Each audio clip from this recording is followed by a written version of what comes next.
Coming up on Arirang News, North Korea launches a military reconnaissance satellite on its third attempt and claims it was successful. South Korea also confirms that the North Spy satellite has been put into orbit and responds with a partial suspension of the 2018 Inter-Korean military agreement. Britain rolls out the red carpet for a formal state visit and hosts a royal banquet for the South Korean first couple. Addressing the UK Parliament, President Yoon says the relationship between the two will be reborn as a true global strategic partners. Israel and Hamas agree on a first humanitarian pause since the recent war began, and the ceasefire in Gaza will last for 4 days in exchange for the release of 50 captives held in the enclave.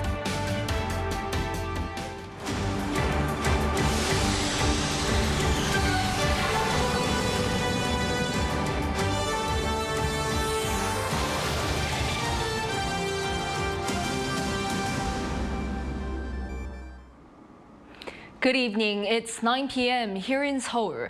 Thank you for joining us on Arirang News. We begin with the latest on North Korea's third satellite launch attempt. South Korea's military has acknowledged that the satellite launch last night seems to have entered the Earth's orbit. Though the North claims it as a success, military authorities here say it's too early to tell whether the satellite is functioning properly.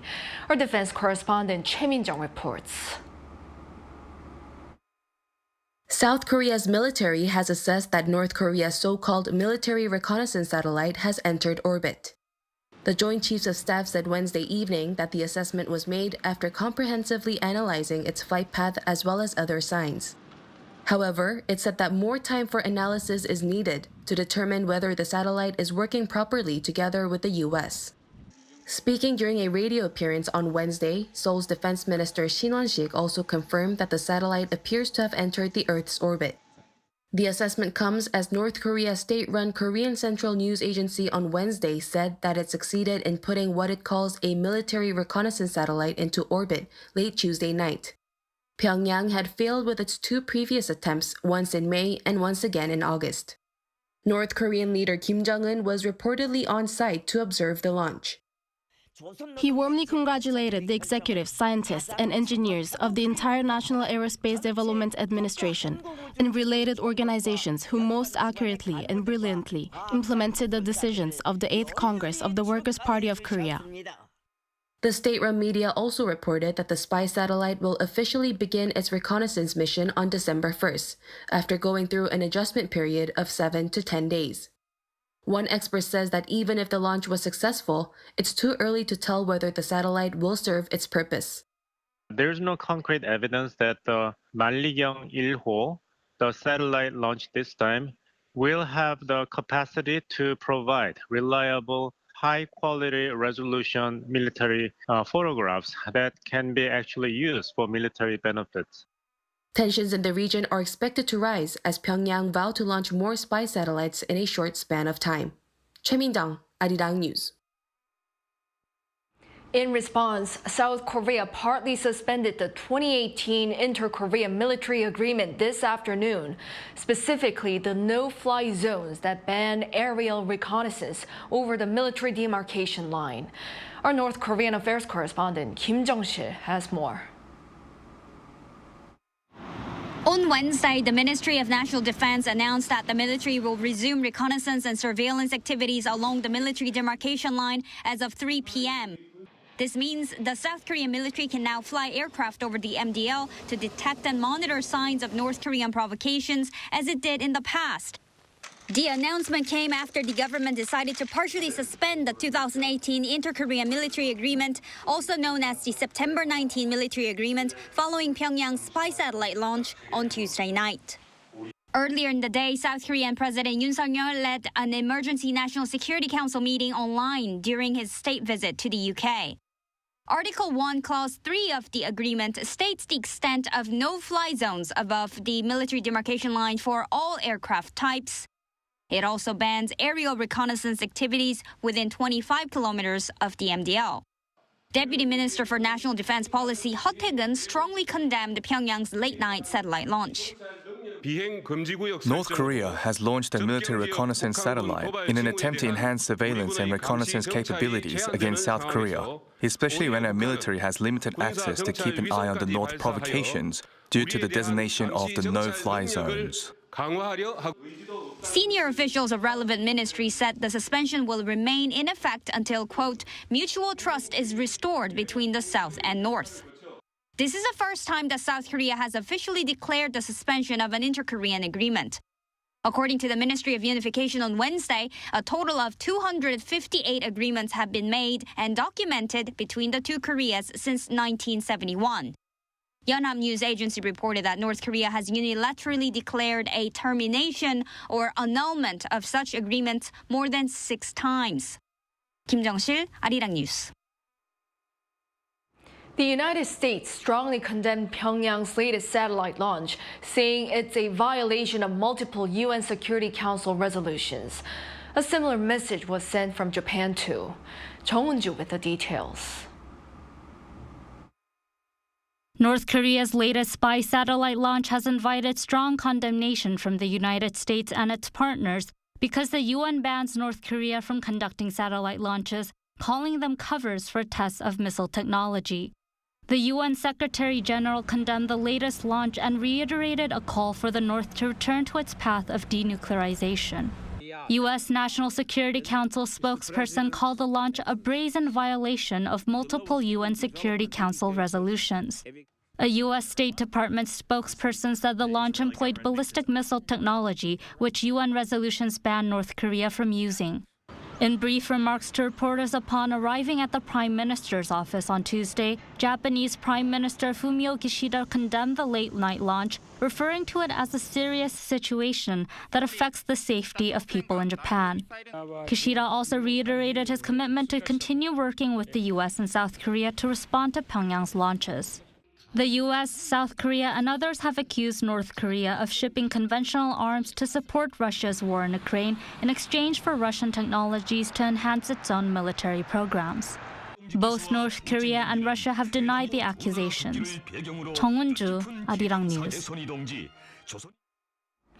North Korea's spy satellite launch comes at a time when a U.S. aircraft carrier is docked in Busan. And a day after the launch, the U.S. also sent a nuclear-powered submarine to South Korea. Amid evolving threats, South Korea is reportedly discussing ways to hold combined maritime exercises with U.S. and Japan this weekend. Bae Eun-ji has more. The U.S. nuclear-powered submarine, the USS Santa Fe, docked at a port in Jeju on Wednesday in a show of force against North Korea's nuclear and missile threats.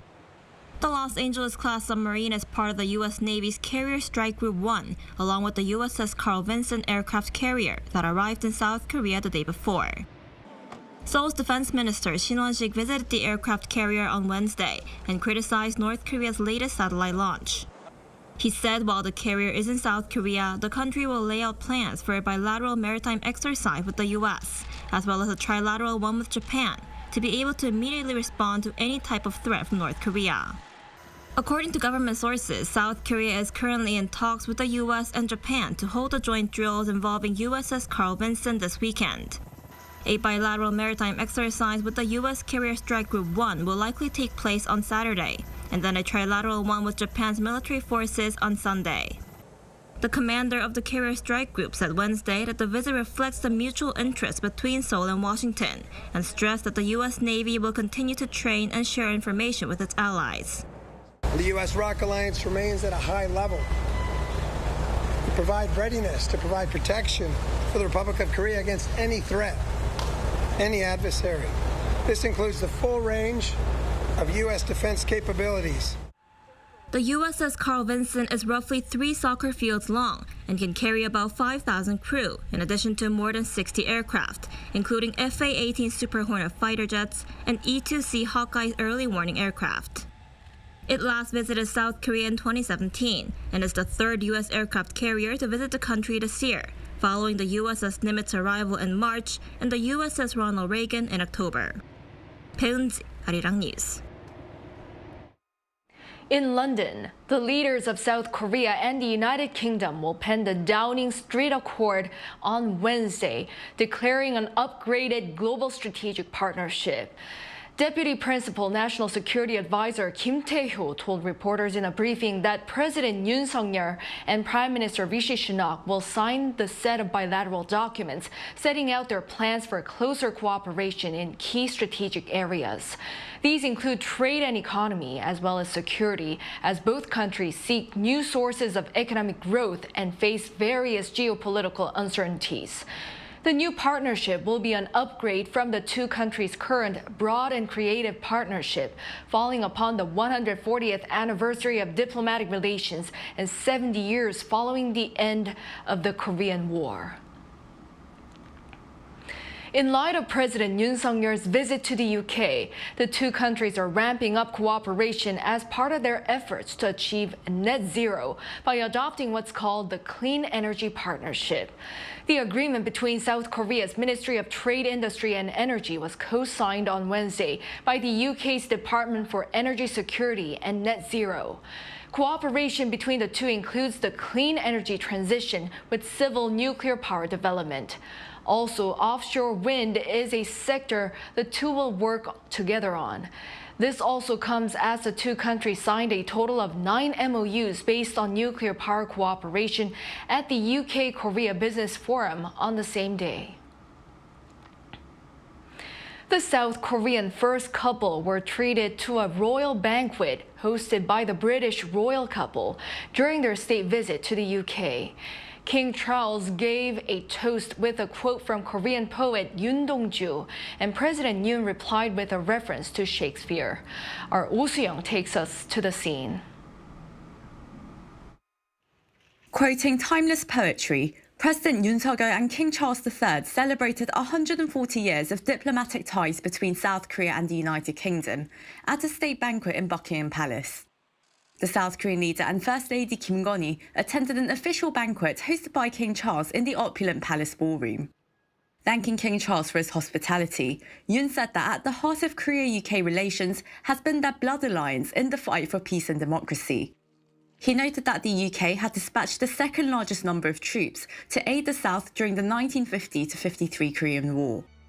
Britain was the first European country to establish formal diplomatic links with Korea, signing a treaty of friendship and commerce in 1883. Both the President and the King agreed that their decades-long ties had been bolstered not only diplomatically and economically, but through cultural exchanges. Yoon highlighted Britain's model of parliamentary democracy, literary and scientific excellence, and musicians like the Beatles as strong sources of inspiration for Koreans and the world. Referencing Shakespeare's sonnets, Yoon raised his glass to the future as the two governments upgrade their relations to a global strategic partnership. 대한민국은 자유, 인권, 법치의 보편적 가치에 기반하여 영국과 함께 전 세계의 자유, 평화, 번영의 미래를 향해 굳건하게 협력할 것입니다. 이제 국왕 내외분의 건강, 또 한영 관계의 새로운 미래, 그리고 세계 평화와 번영을 위해 건배를 제의하겠습니다. To me, my fair friend, the United Kingdom, you never can be old. King Charles also highlighted the importance of shared values and quoted the words of Korean poet Yoon Dong-ju, whose works inspired hope and resistance against Japan's colonial rule of Korea before and during World War II. Korea's preservation of its sense of self amid bewildering change was perhaps what the poet Yoon Dong-ju, who so tragically died in captivity on the very eve of Korea's liberation, anticipated when he wrote, "While the wind keeps blowing, my feet stand upon a rock. While the river keeps flowing, my feet stand upon a hill." The tie and tiara affair was held on the South Korean leader's first official day of a state visit, with some 170 guests, including eminent figures in politics, business and arts, including Samsung chief Lee Jae-yong and K-pop group Blackpink. Surrounded by vibrant displays of flowers in red, purple and pink, The horseshoe-shaped table was adorned with gold-gilded plates holding egg and spinach tartlets, Windsor pheasant, and a mango ice cream dessert, and decorations of pink sugar flowers resembling Korea's national flower mugunga or hibiscus. The South Korean president's official visit began on Tuesday with a royal greeting by the Prince and Princess of Wales, who drove with them to the Horse Guard Parade ceremonial ground to meet the King and Queen. The President and the King observed a 41-gun salute, 21 reserved for heads of state, with an extra 20 guns added given the royal venue, before heading to Buckingham Palace in a carriage procession. Following a private luncheon, Yoon was given a tour of South Korea-related items in the royal collection, including a letter sent by an Emperor of Korea's Joseon dynasty Gojong to Queen Victoria, photos of Queen Elizabeth II's visit to South Korea, and the vase gifted to her. President Yoon and the First Lady will call again at the palace to bid farewell to King Charles on the last day of their state visit on Thursday. Oh Soo-young, Arirang News, London. Israel and Hamas have agreed on a 4-day humanitarian pause for the first time in 46 days of war. They have agreed to free 50 hostages held in Gaza and let humanitarian aid enter the enclave. Our Yoon has the latest. The Israeli government and Hamas agreed on a 4-day pause in fighting on Wednesday to allow for the release of some hostages and the entry of humanitarian aid into Gaza. The state of Qatar released a statement confirming the success of its joint mediation efforts undertaken with Egypt and the United States. The statement says the start of the pause will be announced within the next 24 hours and last for 4 days, and that it is subject to extension. According to the statement, the agreement includes the release of 50 civilian women and children, hostages currently held in the Gaza Strip, in exchange for the release of a number of Palestinian women and children detained in Israeli prisons. According to Al Jazeera, the Israeli cabinet backed the agreement after talks on a Qatar-mediated deal that continued into the early hours of Wednesday morning, with the Prime Minister's office saying the deal would require at least 50 women and children to be released during the 4-day pause. The office added that the pause will be extended by 1 day for every additional 10 hostages released. There was no mention of exchanging Palestinian prisoners.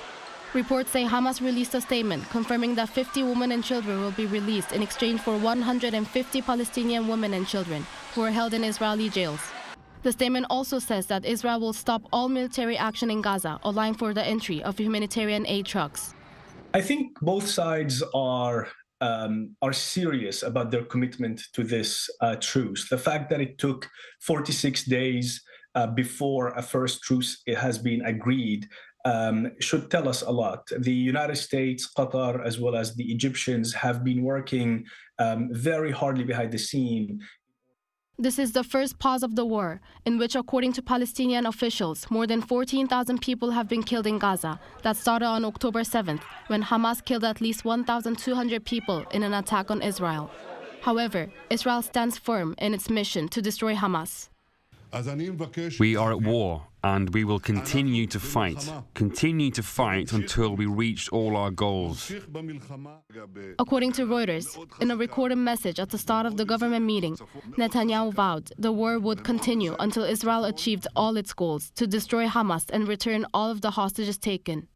Yoon, Arirang News.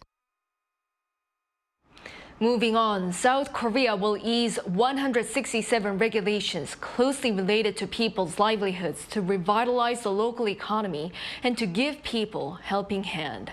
This is according to Prime Minister Han Duck-soo during a ministerial meeting on Wednesday. Some of the deregulations include permitting restaurants to hire foreigners to help with labor shortages. Until now, foreigners with E-9 non-professional employment visas were not allowed to work at restaurants. Others include allowing online stores to sell contact lenses that had only been available at opticians.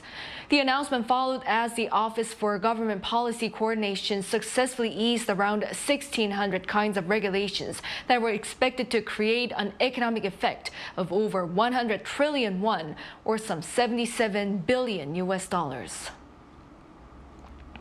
Shifting gears, from film cameras to vinyl records, some millennials and Gen Zers are attracted to these retro items. Our An Sung-jin explains what's behind this trend and what it means for buying power of these young people. The styles of the late 1990s and early 2000s have been back in fashion recently. But this popularity of retro items goes beyond simply collecting vintage items. Rather, it is about the genuineness of living the moment and the authenticity of the nostalgia that attracts millennials and Gen Z to these retro products. Though pictures from these vintage cameras have a lower quality than modern smartphone lenses, each picture takes more thought and care, giving it value. I feel like with the film camera, you're more in the moment. You see something that you want to capture and truly kind of like revisit kind of the significance of taking a photo and wanting to kind of freeze that moment and capture it forever. According to a shopping platform popular with young consumers, retro cameras have been searched for 20 times more this May than the same time last year. Another blast from the past vinyl records are also seeing a resurgence. According to Luminat's music media report, 2022 marked the 17th consecutive year that sales of vinyl records rose in the U.S. One online retailer said vinyls in South Korea peaked in 2020 with a near 120% on-year increase from 2019. Some cafes in Seoul even have individual record players and headsets for each table to listen to vinyl records. For millennial and Gen Z listeners, it's the old-fashioned sound of vinyl that appeals to them. As far as Gen Z goes, I think that there's kind of a novelty to the actual act of listening to music on vinyl as opposed to listening to it on Spotify or like a streaming service or something like that. The saying oldies but goodies is the perfect description to explain the continuing demand for retro products among the millennial and the Gen Z. A professor in consumer science says that young people's consumption power can propel the popularity of anything retro that they find fresh or unique. Since retro products are not something they have been exposed to, they find a modern twist to it and add value. The MZ generation has the purchasing power plus the ability to spread information on the internet, which makes their influence powerful in bringing new products to the market, whether it's food, items, or places. She said that the younger generations also add their new own twist to these old retro items. Han Sung-jin, Arirang News. The creator of ChatGPT, OpenAI, announced on Wednesday that it is bringing Sam Altman back as CEO with new initial board members. Accordingly, Altman shared a post saying that he is looking forward to returning. He said that his decision to join Microsoft a few days after he was ousted was based on deciding what is the best path for him and the team, adding that he's looking forward to building on the strong partnership with Microsoft. The agreement by OpenAI was reached 5 days after Altman was ousted, with the board's open letter saying he was, quote, not consistently candid in his communications. Following the original board's decision to oust Altman on Monday, nearly all of the company's employees threatened to quit and follow Altman to Microsoft.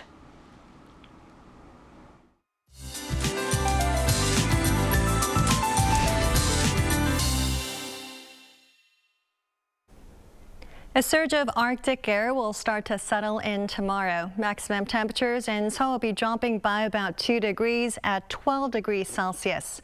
On Friday, early winter-like conditions will start to take over. Expect morning temperatures to plummet significantly. Meanwhile, a low-pressure system will be dropping showers for parts of central regions tomorrow. Starting for the daytime, light raindrops are expected for parts of Gyeonggi-do and Chungcheong-do provinces. For western Gangwon-do province, where temperatures are especially low, rain may turn into snowfall. Morning temperatures in Seoul and Gyeongju will be kicking off at 9 degrees Celsius. We'll see more cloud coverage for the daytime. Highs in Seoul will get up to 12 degrees, Gwangju 18, Gyeongju and Busan will be reaching 20 degrees. This weekend, clear skies are in the forecast for Seoul, but lows will be dropping significantly to the minus range. That's all for now, and here are the weather conditions around the world.